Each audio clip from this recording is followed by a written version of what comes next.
Olá, seja bem-vindo a mais um momento de leitura bíblica. Hoje vamos fazer a leitura do capítulo 9 do livro de Atos. E eu quero te convidar antes da leitura, se tu ainda não é inscrito nesse canal, te inscreve, ativa as notificações clicando no sininho, deixa o teu like no vídeo e manda para um amigo teu para que ele também possa acompanhar os vídeos da leitura bíblica conosco e ser abençoado pela palavra de Deus. Vou compartilhar o texto na tela para que a gente possa ler junto. E esse capítulo é especial porque ele conta aqui a história da conversão de Saulo. Alguém que vai ser muito importante não só na história do livro de Atos, no início da igreja, como para nós também é. Tudo que Paulo, depois de convertido, recebe esse nome, Saulo passa a ser Paulo, e passa a escrever muitas cartas para as igrejas da época, cartas das igrejas que ele fundou e cartas das igrejas que ele visitou, e hoje são para nós uma fonte muito rica de ensinos bíblicos e de doutrina. Então quero te convidar para a gente ler juntos como foi a conversão de Saulo. Diz o texto bíblico assim, capítulo 9, versículo 1. Enquanto isso o quê? Enquanto ocorria a perseguição na igreja, como foi o final do capítulo 8, como aconteceu aqui com os discípulos dispersos, a gente leu sobre Filipe pregando em Samaria e sobre tudo que aconteceu ali, mas enquanto isso, Saulo ainda respirava ameaças de morte contra os discípulos do Senhor. A gente viu a primeira menção a Saulo no apedrejamento de Estevão, diz ali que as vestes deles foram colocadas aos pés de um jovem chamado Saulo, e diz que Saulo, no capítulo 8, consentia na morte de Estevão. E aqui nós vamos falar mais sobre ele. Então Saulo, dirigindo-se ao sumo sacerdote, pediu-lhe cartas para as sinagogas de Damasco, de maneira que, caso encontrasse ali homens ou mulheres que pertencessem ao caminho, pudesse levá-los presos para Jerusalém. Olhe como era chamado, como eram chamados os cristãos na época, homens e mulheres que pertencessem ao caminho. Muito interessante porque Jesus dizia que ele era o caminho, a verdade e a vida. Então aqui eram chamados os do caminho, os seguidores do caminho. Então Paulo aqui pede cartas aos líderes religiosos, especialmente ao sumo sacerdote, para poder prender e levar presos a Jerusalém os cristãos, os primeiros discípulos. Em sua viagem, quando se aproximava de Damasco, de repente brilhou ao seu redor uma luz vinda do céu. Ele caiu por terra e ouviu uma voz que dizia: Saulo, Saulo, por que você me persegue? Nós vemos que ele estava então em viagem, e a gente é muitas vezes levado a pensar que ele caiu do cavalo. É possível que isso tenha acontecido, mas o texto não fala aqui que Saulo caiu do cavalo. Diz que caiu por causa da luz, mas é provável que estivesse no cavalo, mas a Bíblia não diz isso. E ele, caindo, por causa da luz, ouviu uma voz. Ele dizia: Saulo, Saulo, por que você me persegue? Olha como Saulo responde. Saulo perguntou: quem és tu, Senhor? E ele fala que Senhor, já entendendo que fosse alguma manifestação de Deus. Ele respondeu, a voz respondeu: eu sou Jesus, a quem você persegue. Imagine a surpresa de Saulo, aqui ouvindo dizer que era o próprio Jesus que falava com ele. Aquele Jesus que ele negava ser o Cristo, aquele Jesus que ele negava ser o Messias, e por isso estava ali pronto para prender os cristãos. Porque para ele, como um fariseu, um religioso do judaísmo, o que os cristãos pregavam era uma blasfêmia, dizer que Jesus era o próprio Deus, Jesus era o Messias, era o enviado de Deus, e dizer que ele tinha ressuscitado. Então tudo isso era para Saulo uma heresia, uma blasfêmia, e Saulo estava ali zelando pelo cumprimento da lei, do que ele entendia ser a vontade de Deus. Mas o próprio Jesus se revela a ele aqui. Levante-se, versículo 6, entre na cidade, alguém dirá o que você deve fazer. Os homens que viajavam com Saulo pararam emudecidos. Eles também perceberam algo diferente. Ouviam a voz, mas não viam ninguém. Eles ouviram a voz falando com Saulo. Saulo levantou-se do chão e, abrindo os olhos, não conseguia ver nada. e os homens o levaram pela mão até Damasco. Por 3 dias ele esteve cego, não comeu e nem bebeu. Interessante aqui, quando Saulo tem um encontro com Jesus, tudo que ele via, tudo que ele sabia, deixa de fazer sentido porque ele não enxerga mais. Diz aqui que ele nem come nem bebe, ele está talvez em um estado reflexivo, ou de choque, ou muito pensativo, e ele precisa ser levado pela mão nesse primeiro momento, né, onde não enxerga nada. Alguém que estava liderando ali uma perseguição agora precisa ser conduzido pela mão. E diz, né, que ele deveria entrar na cidade e ele seria então orientado sobre o que deveria fazer. E agora diz assim: em Damasco havia um discípulo chamado Ananias. O Senhor o chamou numa visão. Ananias, eis-me aqui, Senhor, respondeu ele. O Senhor lhe disse: vá à casa de Judas, na rua chamada Direita, e pergunte por um homem de Tarso chamado Saulo. Ele está orando e numa visão viu um homem chamado Ananias chegar e impor-lhe as mãos para que voltasse a ver. Deus fala aqui com Ananias, um discípulo de Jesus, que se coloca logo de prontidão e diz: eis-me aqui, Senhor, né, o que tu queres que eu faça? E Deus dá a ele detalhes sobre o que deveria fazer. Ele diz: olha, vai na rua tal, com tal nome, na casa de tal pessoa, e encontra alguém chamado Saulo, que é de Tarso. Ele está orando e viu alguém, né, chegando para impor as mãos nele, alguém chamado Ananias. Ou seja, eu estou revelando a ele o que você vai fazer, eu estou te revelando o que você deve fazer. Uma junção aqui de visões. E olha como Ananias reage. Respondeu Ananias: Senhor, tenho ouvido muita coisa a respeito desse homem e de todo o mal que ele tem feito aos teus santos em Jerusalém. Ele chegou aqui com autorização dos chefes dos sacerdotes para prender todos os que invocam o teu nome. Ananias está aqui, parece, tentando demover Deus da ideia de chamar Saulo, da ideia de que ele vá lá atender Saulo. E olha o que Deus responde: mas o Senhor disse a Ananias: vá, este homem é meu instrumento escolhido para levar o meu nome perante os gentios e seus reis e perante o povo de Israel. Mostrarei a ele quanto deve sofrer pelo meu nome. Então, o que fez Ananias? Ananias foi, entrou na casa, pôs as mãos sobre Saulo e disse: irmão Saulo.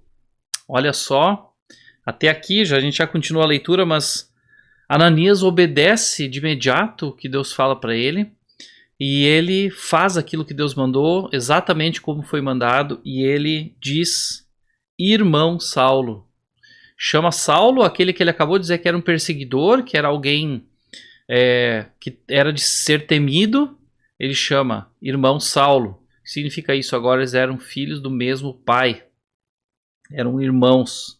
Irmão Saulo, o Senhor Jesus, que apareceu no caminho por onde você vinha, enviou-me para que você volte a ver e seja cheio do Espírito Santo.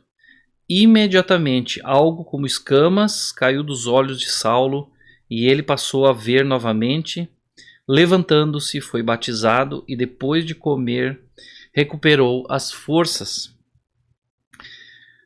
Aqui, Ananias faz então, né, opera a cura de Saulo aqui, a retomada da visão, e ele então também batiza Saulo, né, e faz aqui, que diz aqui que Saulo depois de comer recuperou as forças. Diz que Saulo também seria cheio do Espírito Santo. E vejam, nós falamos no capítulo de ontem, citei ontem que no Pentecostes os judeus receberam o Espírito Santo, né, de forma diferente, ali como línguas de fogo sobre eles, houve ali o derramamento do Espírito e houve uma fala em línguas. E no capítulo de ontem lemos que em Samaria, né, aqueles que receberam o Espírito Santo pela imposição de mãos de Pedro e João, também receberam o Espírito Santo assim, de forma posterior, mas como um sinal de que o Espírito Santo estava disponível também para os não-judeus da Judéia, né, somente, mas também aos samaritanos. E aqui Saulo, nós vemos Saulo era judeu, Saulo era um judeu e diz que ele recebeu o Espírito Santo, mas não revela, a Bíblia não conta que algo extraordinário aconteceu sobre Saulo nesse momento, de que ele deveria receber e estar cheio do Espírito Santo. Ele foi cheio do Espírito Santo, como diz aqui, né, para que você volte a ver e seja cheio do Espírito Santo, e ele voltou a ver e depois foi batizado. Então, só para complementar aquilo que a gente falava ontem na leitura do capítulo 8. Seguindo a leitura, então, Saulo passou vários dias com os discípulos em Damasco. Logo começou a pregar nas sinagogas que Jesus é o Filho de Deus. Todos os que o ouviam ficavam perplexos e perguntavam: não é ele o homem que procurava destruir em Jerusalém aqueles que invocavam este nome? E não veio para cá justamente para levá-los presos aos chefes dos sacerdotes? Olha que mudança radical na vida de Saulo. Saulo, após crer em Jesus, ser batizado, se converter aqui ao Senhor Jesus, ele se junta aos discípulos em Damasco e começa logo a seguir a pregar nas sinagogas dos judeus, né? Falando aqui sobre Jesus, pregando que Jesus é o Filho de Deus. E todos ficam admirados: como pode ser isso? Se ele foi lá com um objetivo absolutamente contrário, como agora ele pode estar fazendo isso? E segue o texto dizendo, então, versículo 22, todavia Saulo se fortalecia cada vez mais e confundia os judeus que viviam em Damasco, demonstrando que Jesus é o Cristo. Ele confundia porque o que ele vivia até então, o testemunho de vida dele era um, e agora a pregação era outra. Como pode isso? Justamente, né? É a transformação que o Evangelho faz, é o Espírito Santo na vida dele, a conversão genuína. A conversão é uma mudança brusca de direção. Alguém que ia para o norte agora se volta para o sul. Alguém que ia para o leste agora se volta para o oeste. Da mesma maneira. Isso aconteceu na vida de Saulo, mas aqui, como era algo muito recente, as pessoas, os discípulos mesmo daquela cidade, não entendiam, não conseguiam fazer uma correlação entre a pregação de Saulo e a sua vida pregressa. Porque isso acabara de acontecer, ele acabava de ter um encontro com Jesus. Mas isso também para nós é um ensino interessante e deve ser uma lição para nós. Saulo imediatamente passou a exercer um chamado aqui de pregação da palavra, passou a ser usado por Deus para fazer isso. Decorridos muitos dias, os judeus decidiram de comum acordo matá-lo. Mas Saulo ficou sabendo do plano deles. Dia e noite eles vigiavam as portas da cidade a fim de matá-lo. Mas os seus discípulos o levaram de noite e o fizeram descer num cesto através de uma abertura na muralha. Ali em Damasco mesmo, né, os judaicos, eles queriam matar Jesus, porque, poxa, como assim? Saulo veio aqui para nos livrar desses cristãos e agora ele está aqui pregando o Cristo. Então eles resolveram matá-lo, e a estratégia que foi Saulo, né, de Saulo foi a fuga. Os discípulos de Saulo o ajudaram a sair da cidade. Quando chegou a Jerusalém, Saulo então retornou a Jerusalém, tentou reunir-se aos discípulos, mas todos estavam com medo dele, não acreditando que fosse realmente um discípulo. Mais uma vez duvidaram da sua fé genuína, porque o que ele agora professava não combinava com o que ele vivia até há pouco tempo, né? Até quando ele saiu de Jerusalém a caminho de Damasco, Saulo era um. Quando ele retornou, era outra pessoa, com outra fala, com outro testemunho. E isso chocou ali os discípulos que não creram. Mais uma lição para nós: não há ninguém que não possa ser alvo do amor de Deus e se arrepender, crer em Jesus e ter uma vida transformada. Talvez isso demore muito, mas isso pode acontecer. O poder é de Deus. O poder é de Deus. Deus pode operar isso na vida de qualquer um. Saulo, maior perseguidor aqui, né, diz que devastava as igrejas, agora era um grande pregador da palavra. Então, né, como ninguém queria chegar perto dele, tinha um medo de Saulo, diz aqui, versículo 27, então Barnabé, lembra de Barnabé? Aquele que lemos, né, que vendeu um campo, uma propriedade, colocou o dinheiro aos pés dos apóstolos, que era um homem justo, temente a Deus. Diz aqui, então Barnabé o levou aos apóstolos e lhes contou como no caminho Saulo vira o Senhor, que lhe falara, e como em Damasco ele havia pregado corajosamente em nome de Jesus. Barnabé também era chamado aqui José, né? O nome dele era José da Consolação, era um consolador. Veja o papel que Barnabé desempenhava aqui, né? Ele que acolheu Saulo, e o levou aqui à presença dos apóstolos e o inseriu na igreja. Assim Saulo ficou com eles e andava com liberdade em Jerusalém, pregando corajosamente em nome do Senhor. Falava e discutia com os judeus de fala grega, mas estes tentavam matá-lo. Saulo começou a sentir na pele o que ele mesmo fazia com os cristãos. Sabendo disso, os irmãos o levaram para Cesareia e o enviaram para Tarso, que era a terra natal de Saulo. Versículo 31. A igreja passava por um período de paz em toda a Judéia, Galiléia e Samaria. Ela se edificava e, encorajada pelo Espírito Santo, crescia em número, vivendo no temor do Senhor.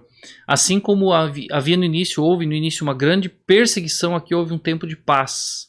E a igreja pôde se consolidar, né? E crescer. Versículo 32. Viajando por toda parte, Pedro foi visitar os santos que viviam em Lida. Os santos aqui, os salvos, né? Os discípulos que viviam em Lida, nessa cidade. Ali encontrou um paralítico chamado Enéas, que estava acamado fazia 8 anos. Disse Pedro: Enéas, Jesus Cristo vai curá-lo. Levante-se e arrume a sua cama. Ele se levantou imediatamente. Todos os que viviam em Lida e Sarona o viram e se converteram ao Senhor. Que história interessante!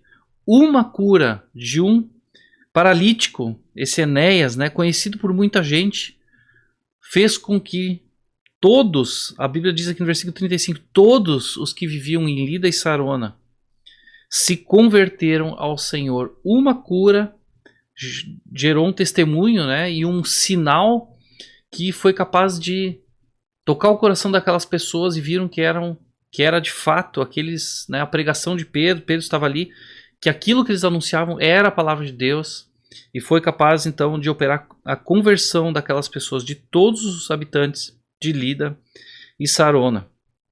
Em Jope havia uma discípula chamada Tabita, que em grego é Dorcas, que se dedicava a praticar boas obras e dar esmolas. Naqueles dias ela ficou doente e morreu, e o seu corpo foi lavado e colocado num quarto do andar superior. Então, morreu alguém aqui que tinha um bom testemunho, né? Se dedicava a praticar boas obras e dar esmolas, chamada Tabita. Lida, a cidade de Lida, ficava perto de Jope, e quando os discípulos ouviram falar que Pedro estava em Lida, mandaram-lhe 2 homens dizer-lhe: não se demore em vir até nós. Pedro foi com eles e, quando chegou, foi levado para o quarto do andar superior. Todas as viúvas o rodearam, chorando e mostrando-lhe os vestidos e as outras roupas que Dorcas tinha feito quando ainda estava com elas. Pedro mandou que todos saíssem do quarto, depois ajoelhou-se e orou. Diferente das outras vezes, né? Pedro aqui agora é levado até a presença ali, né? De Tabita, que havia falecido, estava nesse quarto. E as pessoas mostram aqui, né, o que ela fazia, como ela se dedicava na igreja. Ela era uma discípula de Jesus. E aqui diz então que Pedro fez com que todos saíssem do quarto e se ajoelhou e orou. Falou com Deus aqui, buscou o Senhor em oração. Voltando-se para a mulher morta, disse: Tabita, levante-se. Ela abriu os olhos e, vendo Pedro, sentou-se. Tomando-a pela mão, ajudou-a a pôr-se em pé. Então chamaram os santos e as viúvas, apresentou-a viva. Chamando os santos e as viúvas, apresentou-a viva. Este fato se tornou conhecido em toda a cidade de Jope e muitos creram no Senhor. Mais uma vez vemos, né, que a cura, o milagre, ele não é um fim em si, foi um instrumento que Deus utilizou aqui para que muitas pessoas fossem alcançadas pela palavra e a palavra tivesse crédito, fosse acreditada, né? Fosse uma comprovação da palavra dos apóstolos, dos discípulos, e dessa forma também diz que muitos aqui creram no Senhor. Pedro ficou em Jope durante algum tempo com um curtidor de couro chamado Simão. Muito interessante, lemos aqui sobre conversão de Saulo, sobre a cura, né, inclusive de Saulo, da cegueira ali operada por Jesus, né, que mudou o olhar de Saulo sobre a vida. Tudo que ele sabia antes, agora ele fica 3 dias ali numa escuridão e agora ele precisa aprender de novo e olha o mundo de uma nova perspectiva. E ele caminha agora não mais como um perseguidor da igreja, mas como um discípulo, como um pregador. Não como um perseguidor, mas como um seguidor de Jesus. E ouvimos aqui sobre a cura de Enéas, que fez com que 2 cidades, 2 localidades tivessem todos os seus moradores se convertendo, se entregando ao Senhor. E aqui mais uma cura, né, de Tabita, onde essa cura serviu também para que muitas pessoas crescem no Senhor Jesus. Então este é o capítulo 9 do livro de Atos e amanhã seguimos com a leitura do capítulo 10.